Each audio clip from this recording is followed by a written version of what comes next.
Hello everyone, নমস্কার and আদাব। This is Keya, welcome back to my channel। চলে এসেছি আপনাদের জন্য নতুন একটি বিষয় নিয়ে।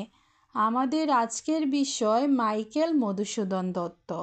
আজ আমরা মাইকেল মধুসূদন দত্তের জীবনী সম্পর্কে ধারণা লাভ করব। মাইকেল মধুসূদন দত্ত 1824 খ্রিস্টাব্দে 25শে জানুয়ারি যশোর জেলার সাগরদাড়ি গ্রামে জন্মগ্রহণ করেন। মাইকেল মধুসূদন দত্তের পিতার নাম রাজনারায়ণ দত্ত এবং মাতার নাম জাহ্নবী দেবী। তিনি বাংলায় চতুর্দশপদী কবিতা ও সনেটের প্রবর্তক। মাইকেল মধুসূদন দত্ত অনেকগুলো বিষয় রচনা করেন। মাইকেল মধুসূদন দত্তের নাটকের নাম সহজে মনে রাখার জন্য আমরা একটি কৌশল ব্যবহার করব। কৌশলটি হল কৃষ্ণবতী শর্মিষ্ঠা। কৃষ্ণবতী শর্মিষ্ঠা এই কৌশল ব্যবহার করে আমরা যে নাটকের নাম শিখতে পারব তা হল কৃষ্ণ থেকে কৃষ্ণকুমারী, বতী থেকে পদ্মাবতী, শর্মিষ্ঠা থেকে শর্মিষ্ঠা। এগুলো হলো মাইকেল মধুসূদন দত্তের নাটকের নাম।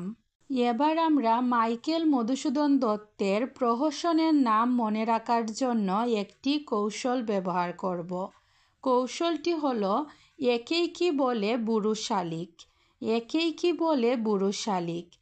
এই কৌশল থেকে আমরা যে দুইটি প্রহসনের নাম শিখতে পারবো তা হলো একেই কি বলে থেকে একেই কি বলে সভ্যতা, বুড়ো শালিক থেকে বুড়ো শালিকের গাড়েরু।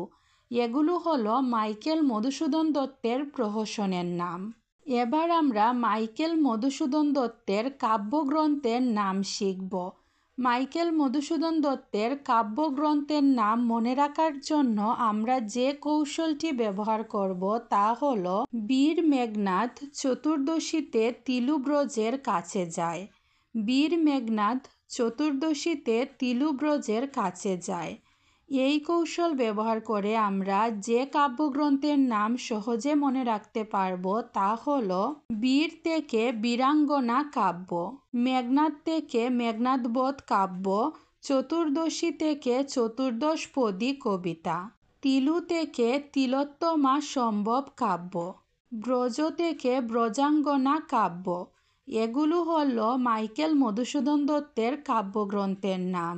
মাইকেল মধুসূদন দত্ত 1873 খ্রিস্টাব্দে 29শে জুন কলকাতায় মৃত্যুবরণ করেন। এগুলোই হলো মাইকেল মধুসূদন দত্তের জীবনী সম্পর্কে গুরুত্বপূর্ণ কিছু প্রশ্ন। আশা করি এই ভিডিওটি আপনাদের ভালো লাগবে। ভালো লাগলে লাইক, কমেন্ট এবং সাবস্ক্রাইব করে পাশে থাকবেন। পরবর্তী ভিডিও দেখার আমন্ত্রণ জানিয়ে এখানেই শেষ করছি। ধন্যবাদ সবাইকে।